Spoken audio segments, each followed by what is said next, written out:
Hello दोस्तों, मैं आपकी दोस्त आज फिर से आप लोग के लिए एक नई कहानी लेकर आ गई हूँ। तो चलिए बिना किसी देरी के शुरू करते हैं आज की कहानी। बहुत समय पहले की बात है। एक महिला अकेली रहती थी। उसकी कोई संतान नहीं थी। वो बेहद निराश हो गई। एक रोज़ वो एक परी के पास गई। उस परी ने उसे एक बीज दिया और कहा, घर जाकर इसे गमले में लगा देना। उस महिला ने वैसा ही किया। जब वो सुबह सोकर उठी तो उस बीज में से सुंदर जादुई फूल ट्यूलिप उग चुका था। ट्यूलिप की एक पंखुड़ी अध खुली थी। उस महिला ने उस पंखुड़ी को छुआ तो वो पूरी तरह खुल गई और उसमें से एक बेहद सुंदर और प्यारी सी लड़की निकली। वो लड़की बहुत ही नाजुक थी, एकदम फूल की तरह, और वो इतनी छोटी थी कि उस महिला ने उसका नाम थमलीना रख दिया, क्योंकि वह अंगूठे के आकार जितनी ही थी। उस महिला ने कहा कि मैं तुम्हारी माँ हूँ और तुम्हें बेहद प्यार से रखूँगी। थमलीना भी बेहद खुश थी। वह फूलों के बिस्तर पर सोती और उसकी माँ उसका बहुत ख्याल रखती थी और उसे बहुत प्यार करती थी।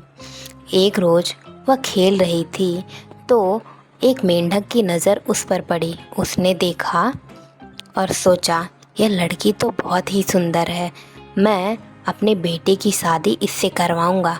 वो थम्बलीना को उठाकर ले गया। उसे देख मेंढक का बदसूरत लड़का बहुत खुश हुआ। थम्बलीना को उन्होंने पास के तालाब के एक पत्ते पर रख दिया, जहाँ से वह चाह कर भी नहीं भाग सकती थी। वो लोग खुद शादी की तैयारियों में जुट गए।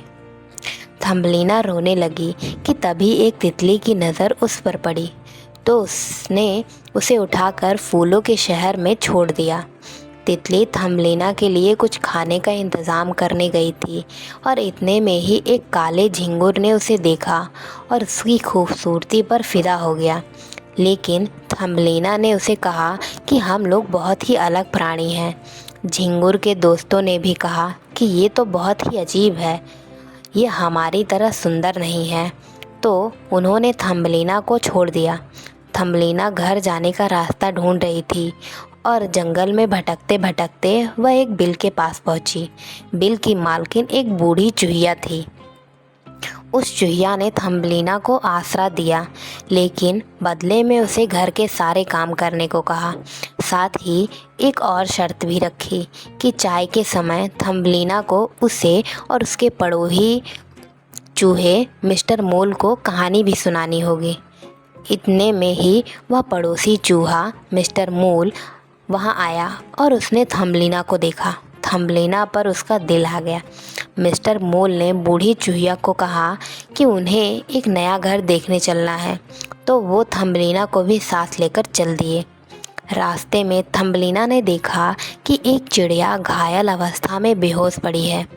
थम्बलीना ने उसकी मदद करनी चाहिए, तो दोनों चूहों ने कहा कि इसे मरने दो, इसकी क्या मदद करोगी। पर थम्बलीना का दिल नहीं माना। उसने चिड़िया को खाना खिलाया, पानी पिलाया। उसके घाव पर वह रोज़ मरहम लगाती। एक दिन मिस्टर मोल ने अपने दिल की बात उस बूढ़ी चूहिया को बताई और कहा कि वह थम्बलीना से शादी करना चाहता है। तो वह चूहिया बहुत खुश हुई। थम्बलीना को जब यह बात पता चली तो उसने इस बात से साफ इनकार कर दिया, लेकिन चूहिया न मानी। तब आखिर में थम्बलीना को हाँ करना पड़ा, लेकिन उसने कहा कि एक आखिरी बार मुझे उस घायल चिड़िया से मिलना है। थम्बलीना जब वहाँ गई तो उसने देखा कि चिड़िया ठीक हो चुकी है और वह आसमान में उड़ रही है। चिड़िया ने थम्बलीना से कहा कि वह जल्दी से उसकी पीठ पर बैठ जाए ताकि वह उसे यहाँ से दूर ले जा सके। थम्बलीना ने वैसा ही किया। चिड़िया उसे दूर फूलों के देश में ले आई। थम्बलीना ने देखा कि वहाँ एक सुंदर सा राजकुमार है। राजकुमार ने भी थम्बलीना को देखा तो उसे देखते ही वह उस पर मंत्रमुग्ध हो गया। थम्बलीना को भी राजकुमार पहली नज़र में ही पसंद आ गया। राजकुमार बड़े ही अदब से थम्बलीना के पास आया और अपना परिचय दिया कि मैं इस फूलों के देश का राजकुमार हूँ, क्या तुम मेरी रानी बनोगी। थम्बलीना ने भी हाँ कर दिया और उस फूलों के देश की ओर से थम्बलीना को पंख भी उपहार स्वरूप दिए गए, जिससे वह राजकुमार के साथ यहाँ वहाँ उड़कर सैर पर जा सके। दोनों खुशी खुशी रहने लगे।